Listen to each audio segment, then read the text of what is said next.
Hello friends, नमस्कार। स्वागत है आपका गवर्नमेंट एग्जाम प्रिपरेशन में। आज हम लोग शुरू करेंगे टेट सीरीज संख्या 56। ये सारे प्रश्न जो हैं as a previous year question हैं, जिनके आने के प्रबल चांस है। तो बिना देरी किए हम लोग जो है शुरू करते हैं। पहला प्रश्न क्या है देखते हैं। ठीक है कि आचार्य इन लोगों का नाम दिया हुआ, उनका सिद्धांत दिया हुआ है। लकुलिस, नागार्जुन, भद्रबाहु, घोषाल किस सिद्धांत को दिए हैं? आजीवक, शून्यवाद, पाशुपत, जैन। बताना है आपको। ठीक है, तो इसका उत्तर हो जाएगा आपका बी ऑप्शन। क्या होगा? बी ऑप्शन हो जाएगा। ठीक है, तो ए यानी कि लकुलिस जो है पाशुपत सिद्धांत के प्रतिपादक हैं। यहाँ पे आप जो है मैच करा सकते हैं। नागार्जुन साहब जो है शून्यवाद के हैं, और भद्रबाहु जी हैं वो हैं जैन धर्म के, और घोषाल हैं वो हैं आजीवक। ठीक है, तो ऑप्शन बी सही हो जाएगा। आगे बढ़ते हैं, अगले प्रश्न पे आते हैं। बौद्ध धर्म में त्रिरत्न का क्या अभिप्राय है? बताइए। त्रिपिटक, बुद्ध धम्म संघ, शील समाधि संघ, या सत्य अहिंसा करुणा। बताइए। ये है आपका बौद्ध धर्म में त्रिरत्न का मतलब है बुद्ध धर्म और संघ। क्या है? बी ऑप्शन हो जाएगा। ठीक है, क्या हो जाएगा? बी ऑप्शन हो जाएगा। थोड़ा सा इसको और चर्चा कर लेते हैं। देखिए, त्रिपिटक है, ठीक है, उसमें जो है विनय पिटक, शुद्ध पिटक और अभिधम्म पिटक है। क्या है? विनय पिटक, शुद्ध पिटक और अभिधम्म पिटक, तीन पिटक है। लेकिन तीन रत्न है बौद्ध धर्म में, वो है बुद्ध धम्म और संघ। तीन रत्न जो है आपके जैन धर्म में है, वो है सम्यक दर्शन, सम्यक ज्ञान और सम्यक चरित्र। सम्यक दर्शन, सम्यक ज्ञान और सम्यक चरित्र जो है, ये तीन रत्न है। ठीक है, आगे बढ़ते हैं। लेकिन वो जैन धर्म का है और ये बौद्ध धर्म का है, बुद्ध धम्म और संघ। आगे बढ़ते हैं, अगले प्रश्न पे आते हैं। निम्नलिखित में से कौन सा सही सुमेलित नहीं है? बताना है। ठीक है, ये दिया हुआ है आपका अभिलेख, और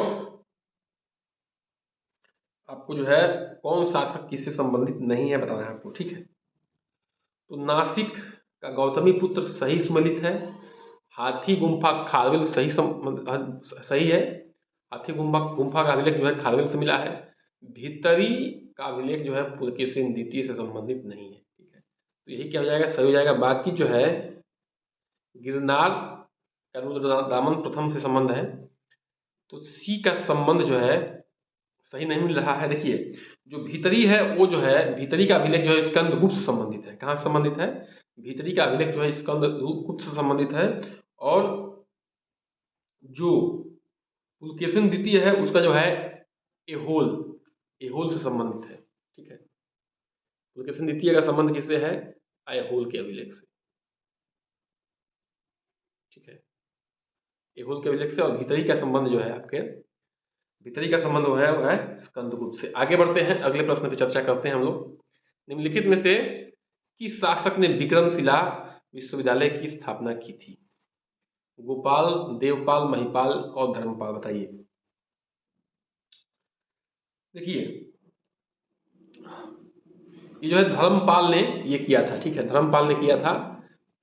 अब धर्मपाल के बारे में थोड़ा जान लीजिए। इसने जो है थोड़ा सा नोट से बता रहे हैं आपको। और इनका जो है कार्यकाल रहा था 770 से 810 ईस्वी के बीच। बौद्ध धर्म के अनुयायी और परम सौगात की उपाधि धारण करने वाले धर्मपाल ने बिहार में विक्रमशिला की स्थापना किया था। ठीक है, और इन्होंने जो है नालंदा विश्वविद्यालय के लिए 200 गांवों को जो है क्या कर दिया था? दान कर दिया था कि नालंदा विश्वविद्यालय खोला जाए। तो विक्रमशिला विश्वविद्यालय और नालंदा विश्वविद्यालय की स्थापना में धर्मपाल, जो कि पाल वंश के संस्थापक थे, इनका बड़ा रोल है। आगे बढ़ते हैं, प्रश्न संख्या नेक्स्ट पे आते हैं। निम्नलिखित शासकों में से के नाम से सही कालानुक्रम संयोजित कर अपने उत्तर को नीचे दिए गए गुण से चयन कीजिए। ठीक है, विद्याधर, धर्म, यशोवर्मा, कीर्ति वर्मा। तो इनको क्या करना है? इनको जो है आपको सुमेलित करना है इनके कालानुक्रम से। तो उत्तर क्या हो जाएगा आपका? ए हो जाएगा। ठीक है, उत्तर हो जाएगा ए ऑप्शन। उत्तर हो जाएगा ए। देखिए, पहले क्या है? यशोवर्मा है। यशोवर्मा का कार्यकाल था 925 से 950 ईस्वी। धम्म का कार्यकाल था वो है 950 से 999 ईस्वी। और उसके बाद जो है विद्याधर का 1003 से 1035 ईस्वी, और कीर्ति वर्मा का जो है 1060 से 1100 ईस्वी। तो याद रखना है, हमने जो है आंसर आपको यहाँ पे बता दिया है। आगे बढ़ते हैं, अगले प्रश्न पे आते हैं। गुर्जर प्रतिहार शासकों में किसको उपाधि आदि बराह की दी गई थी, बताइए। बसराज, नागभट्ट, मिहिर भोज, नागभट्ट वन। इसका उत्तर हो जाएगा सी ऑप्शन। क्या हो जाएगा? सी ऑप्शन हो जाएगा मिहिर भोज की। ठीक है, किससे? मिहिर भोज से। और देखिए, गुर्जर प्रतिहार शासकों में मिहिर भोज को जो है उपाधि मिली थी वो आदि बराह की मिली थी। इसको जो है इस्लाम धर्म का सबसे बड़ा शत्रु बताया गया है। मिहिर भोज का जो है जिसने लगभग 50 वर्ष तक शासन किया था। ठीक है, और ये किसके शासक थे, इंपॉर्टेंट है। मिहिर भोज जो है गुर्जर प्रतिहार वंश के जो है शासक थे, और इनको जो है इस्लाम धर्म का क्या माना गया है, सबसे बड़ा शत्रु माना गया है मिहिर भोज को। आगे बढ़ते हैं, अगले प्रश्न पे आते हैं। निम्नलिखित घटनाओं पर विचार कीजिए तथा कालानुक्रम को व्यवस्थित कीजिए। कालानुक्रम में व्यवस्थित करना है आपको। मोहम्मद बिन तुगलक द्वारा राजधानी का हस्तांतरण, अफगान षड्यंत्र, जलालुद्दीन खिलजी की हत्या, राइन का द्वितीय युद्ध। बताइए। उत्तर हो जाएगा इसका ए ऑप्शन। क्या हो जाएगा? ए ऑप्शन हो जाएगा। अब देखिए, सबसे पहले क्या हुआ था, तराइन का द्वितीय युद्ध हुआ था 1192 ईस्वी में। कब हुआ था? 1192 ईस्वी में। जलालुद्दीन खिलजी की हत्या हुआ था, वो था 1296 ईस्वी में। ठीक है, जलालुद्दीन हत्या के बाद जो है अलाउद्दीन खिलजी बना था, जो कि बहुत ही मतलब इतिहास में बड़ा नाम है। ठीक है, उस पर एक मूवी भी आई थी। और अफगान षड्यंत्र 1325 ईस्वी। ठीक है, उसके बाद मोहम्मद तुगलक का राजधानी का स्थानांतरण 1325 ईस्वी 1327 ईस्वी में। ठीक है, मोहम्मद बिन तुगलक ने अपने राजधानी का स्थानांतरण कब किया था? 1327 ईस्वी में। तो ये ध्यान रखना है। आगे बढ़ते हैं, अगले प्रश्न पर चर्चा करते हैं। अब जो है सूची 1 जो है सूची 2 से सम्मिलित करना है। रणथंभौर से कौन शासक संबंधित है? चित्तौड़ से कौन है? देवगिरी से कौन है? गुजरात से कौन है? रणदेव से कौन है? रामचंद्र से कौन है? हमीरदेव जो है, और राणा रतन सिंह। ये आपको बताना है। बताइए। इसका उत्तर हो जाएगा आपका डी ऑप्शन। क्या हो जाएगा जी? डी ऑप्शन हो जाएगा। रणथंभौर जो है से संबंध रखते हैं हमीर देव। कौन है? हमीर देव हैं। और चित्तौड़ संबंध रखते हैं, ये हमीर देव हैं। 4 राणा रतन सिंह, ये 3 पे है। ठीक है, देवगिरी संबंध रखते हैं राजा राय रामचंद्र, और गुजरात से संबंध रखते हैं कर्णदेव। तो डी ऑप्शन सही है, आपको ध्यान से आपको कर लेना है। आगे बढ़ते हैं, अगले प्रश्न पे आते हैं। निम्न में किसी में से कौन सा युग्म सही सुमेलित नहीं है? इब्न बतूता मोरक्को से आया था। ठीक है, मार्को पोलो इटली से, अब्दुल रजाक तुर्की से, नुनीज पुर्तगाल से। देखिए, अब्दुल रजाक जो है तुर्की से नहीं आया था, तो यही सही सुमेलित नहीं है, सी वाला। ठीक है, तो यही उत्तर जाएगा, सी वाला सही सुमेलित नहीं है। ये आया था अब्दुल रजाक जो है ईरान से आया था। कहाँ से आया था? ईरान से आया था। बाकी जो है इब्न बतूता मोरक्को से, मार्को पोलो इटली से, अब्दुल रजाक जो है ईरान से आया था। ठीक है, इसको ईरान ध्यान से लिख लीजिए, ईरान इंपॉर्टेंट है।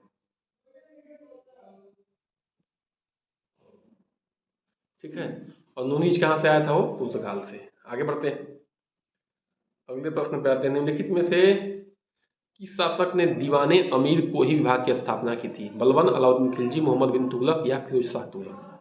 बहुत इंपॉर्टेंट है, बहुत बार एग्जाम में आया है। दीवाने अमीर कोही की स्थापना किसने किया था? ये किया था मोहम्मद बिन तुगलक ने। ठीक है, मोहम्मद बिन तुगलक ने दीवाने अमीर कोही विभाग की स्थापना किया था। अच्छा, ये इसमें किया क्या था कि ये जो है संबंध था इसका कृषि विभाग से। ठीक है, ठीक है, कृषि विभाग से था। और ये जो है इसमें जो है जो किसानों की सहायता हेतु, ठीक है, किसानों की सहायता हेतु जो है इसको क्या किया गया था? तो मोहम्मद बिन तुगलक को जो है आप सब जानते हैं। ठीक है, बहुत से इतिहासकार इनको पागल शासक भी कहते हैं, लेकिन एक्चुअल में विद्वान थे बहुत। ठीक है, इनके कई जो स्टेप्स थे शासन करने के दौरान फ्लॉप हो गए थे, जैसे जैसे कागज की मुद्रा और मतलब कि राजधानी का स्थानांतरण। तो इसलिए उनको जो है फ्लॉप रहे अपने मतलब शासनकाल में। लेकिन मोहम्मद बिन तुगलक जो है उन्होंने दीवाने अमीर कोही की स्थापना किया था। ये कृषि विभाग से संबंधित है, ठीक है। और इन्होंने जो है इनको एक उल्गू खां की उपाधि भी मिली थी, ठीक है, उलूग खां की। आगे बढ़ते हैं, अगले प्रश्न पे आते हैं। निम्नलिखित में से किस चिश्ती संत को चिराग दिल्ली कहा गया है? बताइए। मोइनुद्दीन को, फरीदुद्दीन को, निजामुद्दीन औलिया को या नसीरुद्दीन को? तो ये कहा गया है नासिरुद्दीन को, ठीक है। उत्तर क्या हो जाएगा? D option. डी ऑप्शन हो जाएगा, ठीक है। मतलब चिरागे दिल्ली कहा गया है नासिरुद्दीन को, ठीक है। अब देखिए एक और समझ लीजिए, जो निजामुद्दीन औलिया हैं उनको महबूबे इलाही की उपाधि दी गई है। बाबा फरीद को फरीदुद्दीन गंज ए शंकर की उपाधि दी गई है, ठीक है। तो ये इंपॉर्टेंट है, इसलिए जो इस पर चर्चा कर रहे हैं हम। आगे बढ़ते हैं, अगले प्रश्न पे आते हैं। निम्नलिखित में से किस शासक ने शाहरुख नामक चांदी का सिक्का चलाया? अकबर, बाबर, हुमायूं, शाहजहां? तो ये चलाया था सिक्का, वो चलाया था बाबर ने। किसने चलाया था? बाबर ने। देखिए पानीपत की विजय के बाद काबुल वासियों को एक एक शाहरुख नाम का जो चांदी का सिक्का था उसने दिया भी था। तो सबसे इम्पोर्टेंट है कि ये जान लीजिए कि बाबर ने जो है चांदी का सिक्का चलाया था जिसका नाम था शाहरुख। आगे बढ़ते हैं। अब जो है विद्रोह बहुत फेमस है, इसको बताना है। अहोम, कोल, संथाल, मोपला। ये इम्पोर्टेंट है और आपको जो है मैच करना है, ठीक है। देखिए अहोम विद्रोह हुआ था 1828 में, ठीक है। 1828 में हुआ था। और कोल हुआ था आपका 1831 से 32 में। संथाल हुआ था 1855 से 56 में। और मोपला हुआ था 1921 में। तो इम्पोर्टेंट है, याद रखिएगा, ठीक है। उत्तर हो जाएगा आपका ए ऑप्शन। कौन सा हो जाएगा? ए ऑप्शन उत्तर हो जाएगा। आगे बढ़ते हैं, अगले प्रश्न पे आते हैं। चंपारण कृषि जांच समिति का सदस्य निम्नलिखित में से कौन नहीं था? एजी sly, DJ read, Anugrah Narayan या महात्मा गांधी? तो उत्तर हो जाएगा उसका सी ऑप्शन। अनुग्रह नारायण जी जो है ये सदस्य जो है चंपारण कृषि समिति जांच समिति के सदस्य नहीं थे, बाकी लोग थे। कौन कौन थे एक बार नाम याद कर लीजिए। महात्मा गांधी थे, जी राइन थे, डीजे रीड थे, MEL टेबल थे, LC आदामी थे, हरिहर प्रसाद नारायण सिंह थे। तो ये लोग क्या थे? चंपारण कृषि जांच समिति के सदस्य थे। लेकिन अनुग्रह नारायण जी ये नहीं थे। आगे बढ़ते हैं। कुका विद्रोह का नींव कहां पड़ा? बताइए। बंगाल में, पंजाब में, बिहार में, महाराष्ट्र में?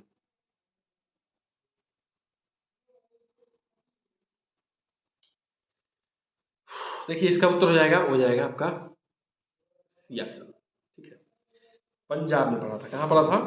पंजाब में पड़ा था। देखिए इसके जो है शुरुआत कौन किए थे? भगवत जवाहर मल, ठीक है, भगवत जवाहर मल किए थे। ये एक धार्मिक आंदोलन था, ठीक है, जो कि बाद में क्या हुआ? राजनीतिक आंदोलन के रूप में परिवर्तित हो गया। जो भगवत जवाहर मल थे इनको सियान साहब भी कहते हैं। क्या कहते हैं?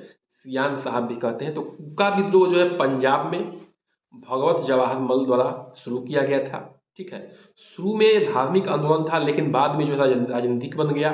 और जो है इनको सियान साहब भी कहते हैं। आगे बढ़ते हैं। निम्नलिखित में से कौन सा युग जो है सुमेलित नहीं है? स्थानांतरणीय स्वशासन, लॉर्ड लीटन, ठीक है, सहायक संधि लॉर्ड वेल्जली, राज्य अपहरण नीति लॉर्ड डलहौजी, स्थायी बंदोबस्त लॉर्ड कॉर्नवालिस। इंपॉर्टेंट है, आता है, ठीक है। इसको इसलिए जो है आपको याद रखना है। थोड़ा सा बड़ा कर लेते हैं स्क्रीन को और चलिए बताइए। इसका उत्तर हो जाएगा ए जो है सुमेलित नहीं है, ठीक है, ये सुमेलित नहीं है। लॉर्ड लिंटन नहीं होंगे, ये लॉर्ड क्या होंगे? लॉर्ड रिपन होंगे। कौन होंगे? Lord Ripon. स्थानीय स्वशासन जो है लॉर्ड रिपन के शासनकाल में आया था। बाकी जो है सब सही है। सहायक संधि लॉर्ड वेल्जली, राज्य अपहरण नीति लॉर्ड डलहौजी के शासनकाल में, और अस्थायी बंदोबस्त जो है लॉर्ड कॉर्नवालिस के शासनकाल में आया था। अब अगला इंपॉर्टेंट है बहुत ज़्यादा, ठीक है, आपको बताना है। गांधी इरविन समझौता, सांप्रदायिक पंचाट निर्णय, ठीक है, या द्वितीय गोलमेज सम्मेलन, नेहरू रिपोर्ट कब आया था बताइए।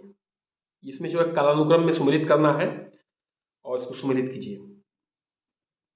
उत्तर हो जाएगा डी। कौन हो जाएगा? डी।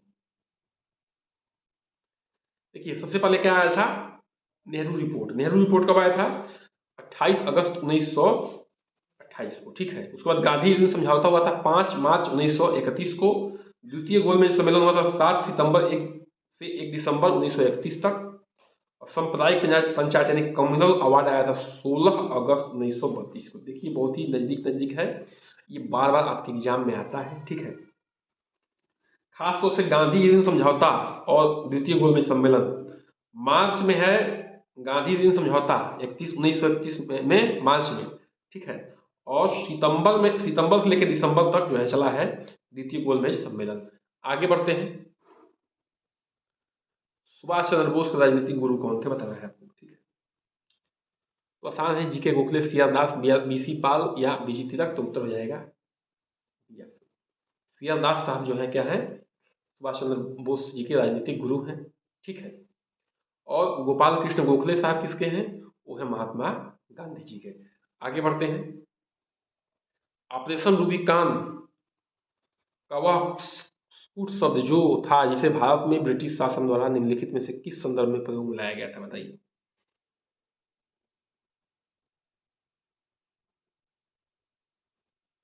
जेल में गांधी जी में आमरण अनशन, जेल जयप्रकाश नारायण की गतिविधियां, गोलमेज सम्मेलन में गांधी की सहभागिता, उपरोक्त में से कोई नहीं। देखिए ऑपरेशन रूबिकान जो है लॉर्ड लिलिंगथो ने द्वारा पुणे में जब गांधी जी क्या कर रहे थे, आगा खां पैलेस में आमरण अनशन कर रहे थे, उनकी संभावित मृत्यु की सूचना देने हेतु जो है ऑपरेशन रूबिकान को कूट शब्द का प्रयोग किया गया था, यानी कि उत्तर हो जाएगा ए। जेल में गांधी द्वारा आमरण अनशन, जो जेल ही में थे, मतलब उनको जो है आगा खां पैलेस में एक तरह से जो है कैद रखा गया था। तो आज का सेशन यही समाप्त होता है, और आज का सेशन यही समाप्त होता है। तो कृपया करके अगर अच्छा लगा सेशन तो चैनल को सब्सक्राइब कर लीजिए, लाइक करिए, शेयर करिए, कमेंट करिए और बने रहिए हमारे साथ। नमस्कार।